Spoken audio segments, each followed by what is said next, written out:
Bisa lah. Aduh. Aduh.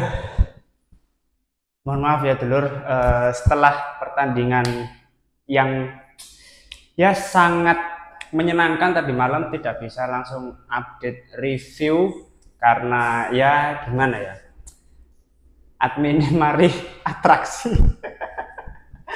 Masa Revo musuh Tosa, musuh Dorcas jelas kalah lah. Akhirnya ya baru sore ini bisa bikin video. Aduh sumpah, kau emang tapi dengkulin lur.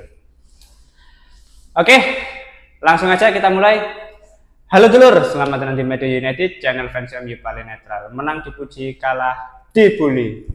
Di video kali ini kita akan melakukan review dari hasil pertandingan antara Arsenal melawan Manchester United di ronde ketiga FA Cup.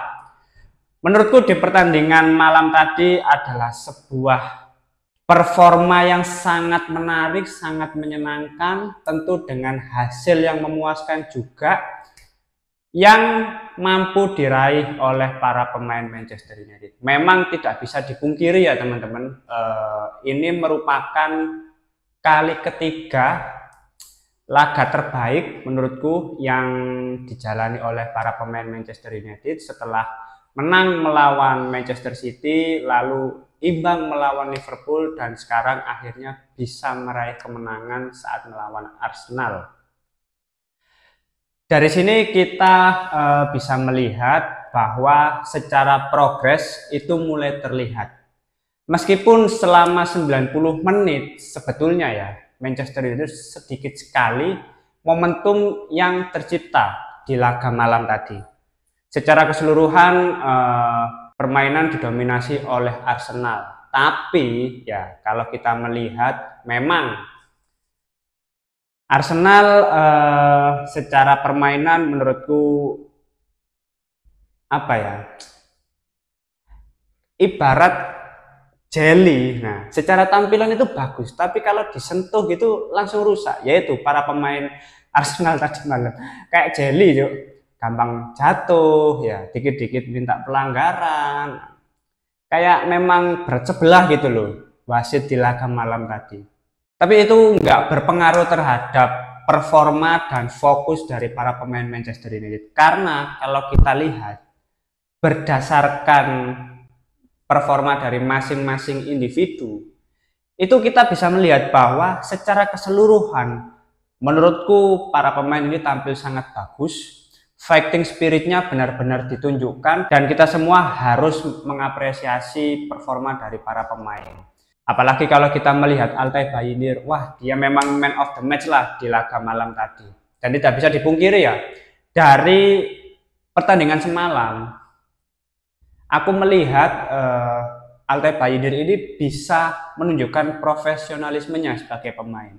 Meskipun jarang diturunkan, meskipun jarang diberi kesempatan, tapi ketika dia akhirnya mendapatkan lagi kesempatan untuk tampil, dia tidak menyia-nyiakan. Kayaknya memang Bayindir apa ya, baru melihat konten dari sesi Medo kemarin ya, dan dia mulai berbenah gitu loh.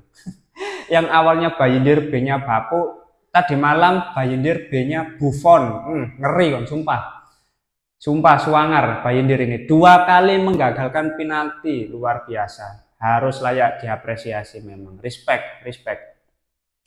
Mungkin hanya minus di bola-bola panjang ya Bayindir, tapi itu masalah jam terbang sih menurutku. Kalau dikasih kesempatan lagi, dan aku melihat Ruben Amorim ini sudah mulai apa ya, lebih bisa menilai performa dari para pemain berdasarkan hasil latihan sebelum pertandingan. Dan memang fair gitu loh.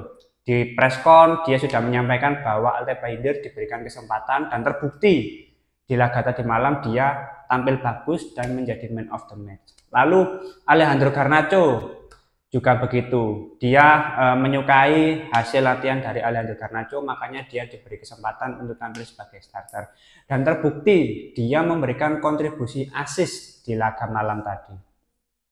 Selanjutnya kalau kita lihat di lini pertahanan, wah lini pertahanan menurutku sangat kokoh ya, performa dari Matthijs de Ligt, Harry Maguire, dan Lisandro Martinez layak diacungi jempol, apalagi Harry Maguire ini memang luar biasa ya. Dan akhirnya kita semua harus bisa menyepakati mengapa Ruben Amorim tertarik untuk memperpanjang opsi 1 tahun lagi bagi Harry Maguire. Dan memang terbukti secara kualitas dia mulai tampil konsisten dan menjadi sosok yang selalu dibutuhkan bagi tim.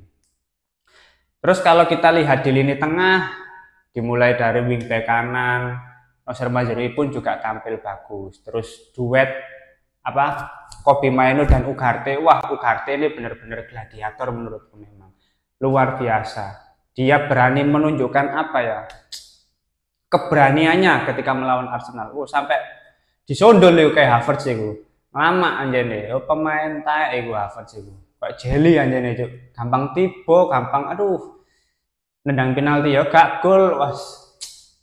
Terus yang terakhir Diogo Dalot, waduh. Ini memang di pertandingan tadi malam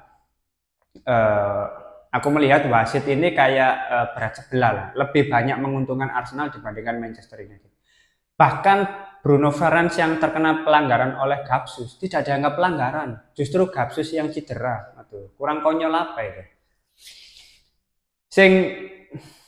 Sing kudune pelanggaran gak pelanggaran, malah sing gawe penyebab Bruno bisa terjatuh malah cedera. Suwanger, Cuk.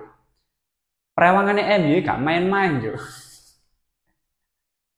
Terus Diogo Dalot akhirnya kartu merah. Tapi ya, ini menurut opini pribadi ya.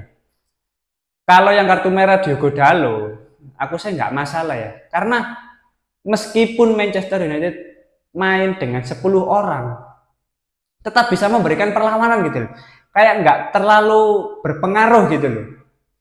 Kehilangan Diogo Dalot tadi malam.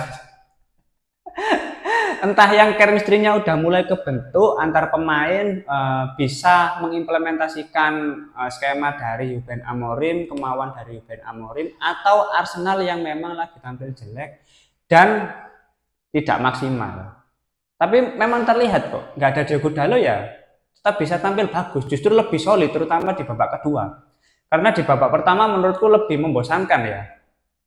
Bahkan sekelas Arsenal, ketika berada di situasi bola mati, entah itu tendangan bebas, entah itu sepak pojok, persiapannya suwe pol, kayak wong kate daftar CPNS itu loh, gak mari-mari persiapannya, iso setengah jam dewe itu ngurusi set piece tok itu Arsenal, sumpah kayak wong daftar CPNS itu, gak mari-mari kok. Sebelum lur waktu, persiapannya gak mari-mari, ujung-ujungnya loh, dianulir golmu, ujung-ujungnya loh, kon kalah. Terus yang terakhir di lini serang dari Bruno Fernandes dan Alejandro Garnacho memang memberikan kontribusi ya. 1 assist bagi Garnacho dan gol dari Bruno Fernandes. Tapi yang kurang justru dari Rasmus Højlund. Memang dia masih belum bisa menunjukkan konsistensi, belum bisa membuktikan bahkan di laga malam tadi. Tapi secara keseluruhan untuk para pemain yang tampil sebagai starter luar biasa. Bahkan untuk pemain-pemain pengganti menurutku secara pergantian juga pas, dan akhirnya kita bisa melihat Ruben Amorim memberikan kesempatan kepada Toby Collier untuk unjuk gigi di laga malam tadi. Dan secara performa menurutku juga bagus, juga tetap solid Toby Collier. Aku berharap di pertandingan-pertandingan berikutnya Ruben Amorim kembali memberi kesempatan kepada Toby Collier, karena menurutku pemain ini potensial banget sih. Maksudku secara fisik juga luar biasa, kebugarannya memang bagus, fisiknya juga sangat oke. Jadi perlu ditambah jam terbangnya untuk bersama tim senior secara bertahap sama dengan Leny Yoro. Sekarang kalau kita lihat secara keseluruhan pertandingan, memang tidak bisa dipungkiri.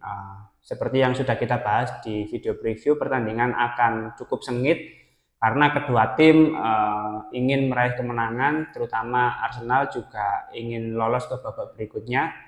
Tapi ketika Manchester United menghadapi tim-tim besar, itu fighting spirit-nya pasti terlihat, dan itu terbukti di laga-laga sebelumnya saat melawan Liverpool, di laga saat melawan Manchester City, dan sekarang ketika melawan Arsenal bisa menunjukkan fighting spirit-nya. Meskipun sampai 90 menit skor masih 1-1 dan tambahan extra time, mampu menahan imbang 1-1 itu sudah luar biasa. Dan terbukti pada babak adu penalti. Nah, ini kan beberapa pemain yang menjadi eksekutor. Yang pertama menurutku kalau kita lihat terkadang cukup mengkhawatirkan karena masih minimnya jam terbang sebagai eksekutor dalam adu penalti. Tapi pada akhirnya para pemain yang diberi kepercayaan menjadi eksekutor ini bisa menunjukkan hasil yang positif.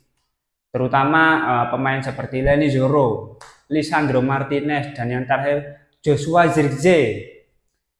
Ini mampu menyelesaikan dengan baik gitu loh. Luar biasa. Bahkan Altay Bayindir pun kembali menggagalkan satu penalti di babak adu penalti, yaitu ketika kayak Havertz ini ya, ini pemain gak jelas ini. Sumpah gregetno ndelok Havertz gitu. Untung gagal.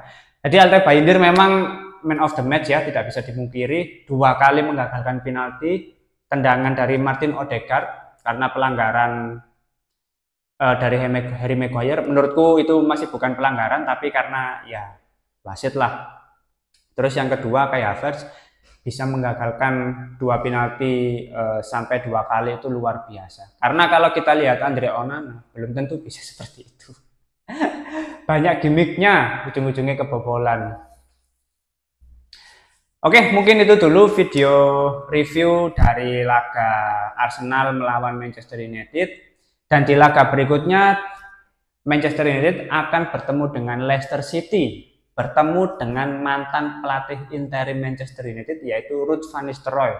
Ini akan menjadi laga yang sangat seru menurutku ya. Itu akan membuktikan siapa pelatih terbaik yang memang harusnya berada di Manchester United. Apakah Ruben Amorim atau Ruud van Nistelrooy yang sempat menjadi pelatih interim. Oke, mungkin itu dulu teman-teman. Kalau ada opini lain terkait hasil pertandingan tadi malam, langsung tulis saja di kolom komentar. Dan mohon maaf karena baru sempat bikin video. Ini memang harus disempatkan ya, karena sebagai bentuk respect kita, bentuk hormat kita terhadap bagusnya performa para pemain tadi malam saat melawan Arsenal. Aduh, aku pengen seneng-seneng bareng masih nih karo sampean-sampean kabeh. Cuman ya pemain ya, mambengi loworo cok sumpah. Ike baru sempat ini, saya melakukan blas masuk aja. Terima kasih sudah menonton video ini. Jangan lupa like, komen, dan subscribe. Salam.